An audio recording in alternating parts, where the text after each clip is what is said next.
அதை முழுமையாக முடித்து மக்கள் பயன்பாட்டு கொண்டு வர வேண்டும் என்ற நோக்கத்தோடு முதலமைச்சருடைய அறிவுரை ஏற்று செம்மொழி முகா பார்வையிடப்பட்டது. நம்முடைய ஆணையர் அவர்கள் இது ஏற்கனவே அறிவிக்கப்பட்ட தொகையை தாண்டி 50 கோடிக்கு மேல் செலவு செய்ய வேண்டும் என்று சொல்லியிருக்கிறார். முதலமைச்சர் அவருடைய அனுமதியை பெற்று அதை விரைவில் அந்த நிதியை அவர்களுக்கு தந்து இந்த பணியை முடிப்பதற்குரிய நடவடிக்கை எடுப்பதற்காக அதை பார்ப்பதற்காக தான் இங்கே வந்திருக்கிறோம்.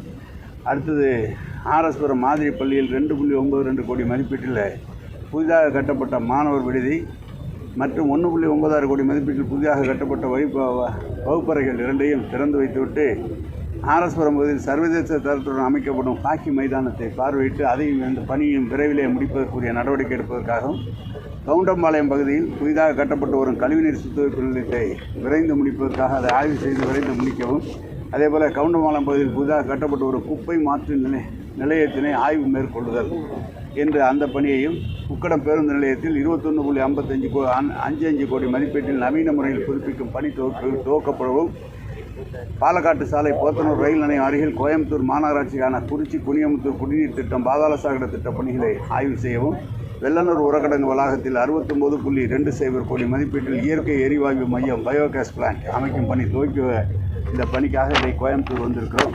தொடர்ந்து இந்த பணிகளை மேற்கொண்டு சட்டமன்றத்தில் அறிவித்தது முதலமைச்சர் அவர்கள் நேரடியாக வந்து அறிவித்த பணிகளை விரைந்து முடிப்பதற்காக எங்களுடைய துறையினுடைய அதிகாரிகள் அனைவரும் இங்கு வந்திருக்கிறார்கள். எனவே மாவட்ட ஆட்சியரோடு எங்கள் துறையினுடைய மூத்த அதிகாரிகளோடு இதை ஆய்வு செய்து விரைந்து முடிப்பதற்குரிய நடவடிக்கை எடுப்போம். அதுக்காக தான் வந்திருக்கிறோம். இந்த கோவை மாநகராட்சி வெள்ளலூர் பகுதியில் இருக்கிற குப்பை கிடங்கு பல்வேறு பிரச்சனைகளை உண்டாக்குறதுக்கு என்ன மாதிரி நடவடிக்கை என்ன இப்போ சொல்லுங்கள், நீங்கள் என்ன செய்யலாம்? குப்பை கிடங்கு அதிகமாக இருக்கிறதுனால நிலத்தடி நீர்மட்டம் ரொம்ப மாசுபடுது அப்படிங்கிற பயோமைனிங் பண்ணி அதுதான் 70 கோடி செலவில் இப்போ பயோமைனிங் பண்ணி அதை க்ளீன் பண்ணுறதுக்குள்ள நடவடிக்கை இன்றைக்கி துவக்குறோம். அந்த வேலையை 69.20 கோடி மதிப்பீட்டில் அந்த வேலையை முடிக்கிறோம். அதோடெல்லாம் கோயம்புத்தூரில் வேஸ்ட் டு எனர்ஜி என்ற திட்டத்தையும் 250 கோடி ரூபாய் மதிப்பில் அதையும் துவங்க இருக்கிறோம். பிளாஸ்டிக் கழிவுகளை எடுத்து அதை மின்சாரமாக மாற்றி மக்களுக்கு கொடுக்குற அந்த பணியை எடுத்து இருக்கிறோம். மீதம் இருக்கிற குப்பையில் மக்கும் குப்பைகளை எல்லாம் உரமாக்கி கொடுக்குற திட்டத்தையும் இந்த கோவை, மதுரை, சென்னையில் ஆரம்பித்து விட்டோம். அடுத்தது கோவை, மதுரையில் ஆரம்பிக்கக்கூடிய நடவடிக்கை எடுக்கும்.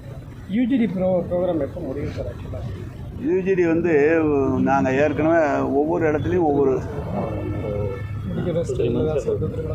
இன்னும் எவ்வளோ முடிஞ்சு 4 திட்டம் சார். குறிச்சி குனியமுத்தூர் மட்டும் இந்த மாதத்தில் முடிச்சிடலாம் சார். பாக்கியெல்லாம் அடுத்த ஒரு 6 மாதத்துலேருந்து 8 மாதத்துக்கு. குறிச்சி குனியமுத்தூர் இப்போ முடிஞ்சதுங்கன்னா பாக்கி 6 மாதம் சார். அது கொஞ்சம் லேட் ஆகும். ஏன்னா ரோடு போடுறது மாதிரி கட்டடம் கட்டுறது மாதிரி இல்லை. ஒவ்வொரு இடத்துலையும் ஒவ்வொரு சாயில், ஒவ்வொரு இடத்துலையும் ஒரு திரும்ப வேண்டி இருக்குது. எல்லா போட்டி